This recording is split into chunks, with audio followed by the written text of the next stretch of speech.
Indonesia tercinta, tanah airku yang amat megah, rempah-rempahnya berlimpah, tumbuh subur di sana.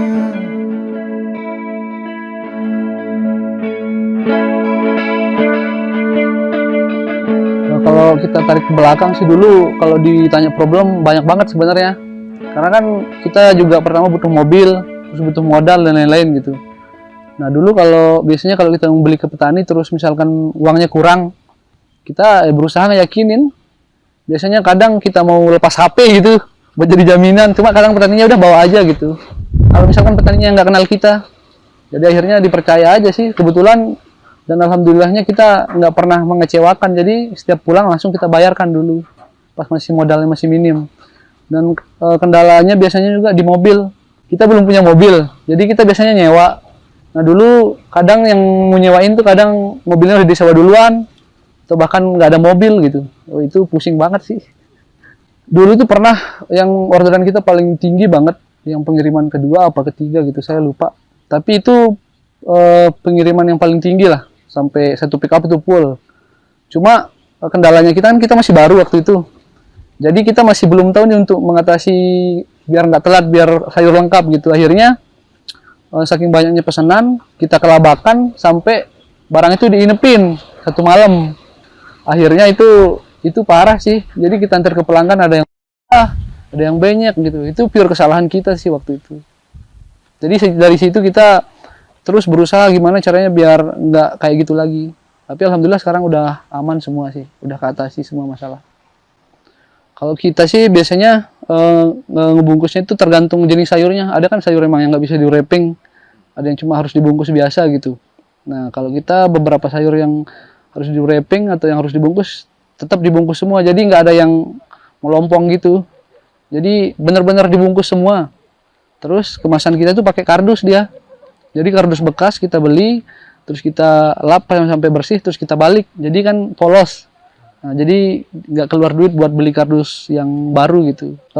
Pertama sih biasanya kalau pas kita nganter kan kebetulan jarang dibuka langsung. Tapi paling ya makasih gitu. Jadi ketika kasih barang makasih dia bayar gitu. Nah tapi biasanya pas kita pulang, kalau yang ibu-ibu sosialita atau yang suka instagraman gitu, langsung dibuatin story. Terus kayak membuat story-nya tuh ya kesannya lah, alhamdulillah sejauh ini kesannya bagus-bagus. Itu sih yang ngebuat kita terus tetap sampai sekarang tetap memperbaiki sistemnya biar makin bagus. Kalau menurut saya sekarang kan zamannya udah beda lah dari yang dulu. Zaman sekarang ibu-ibu juga udah banyak main Facebook, main Instagram gitu. Jadi saya rasa ini udah waktunya kita main online gitu. Kita juga sebenarnya udah ada rencana buat offline.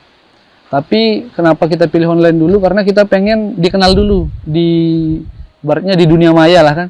Jadi orang-orang mengenal kita di dunia maya dulu di internet. Nanti kalau udah lumayan terkenal di internet, kita mau buka jualan offline juga pasti bakal dicari gitu. Dan kalaupun buka offline, kita konsepnya nggak kayak pasar tradisional pada umumnya. Jadi benar-benar higienis, fresh dan berkualitas. Iya, sembari ngumpulin uang sih. Dan kalau rencananya kita pengen buat dua juga store-nya di Sembalun dan di Mataram. Jadi kalau orang sekalian liburan ke Sembalun bisa beli di sini. Kalau nggak ke Sembalun bisa di Mataram. Kalau menurut data yang kita punya sekarang sih kebanyakan di Mataram. Karena kan orang-orang juga sekarang pada malas keluar. Karena ada COVID juga kan. Jadi mungkin pada takut. Kalau sekali pengiriman sih, kalau per pengiriman sekitar UMR Jawa lah, Bandung. Kalau di per bulan sih 2 digitan lah segituan ya. Kalau sekarang paling kita lagi mikirin buat peralihan dari musim panas ke musim hujan sih kalau buat sekarang. Jadi kan kita mulainya di musim panas, nanti musim hujan nih ngatasinnya gimana gitu. Mulai dari nyari sayur, terus pengiriman dan lain-lain, masih mikirin itu sih buat sekarang, mengantisipasi lah.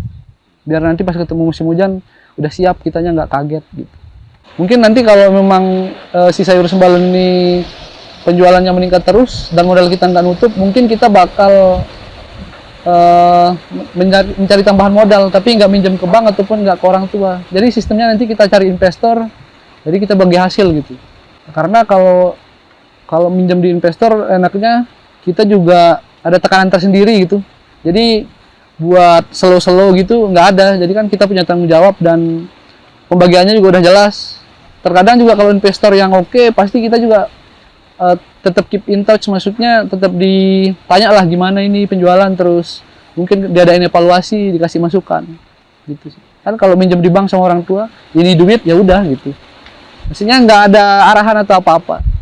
Kalau dulu awalnya pas awal-awal Salus baru mulai yang buat kontennya saya sendiri. Cuma kalau sekarang kita udah kerjasama sama ada jasa teman saya juga yang kebetulan ngelola begituan, jadi sekalian saling ngedukung lah, kita pakai jasanya dia gitu. Kalau video paling kita ngetek sendiri, kalau foto juga ngetek sendiri, cuma yang ngolah biar terlihat makin menarik itu yang teman saya gitu. Kalau masih ngebuat stiker dan lain-lain masih di Selong sih.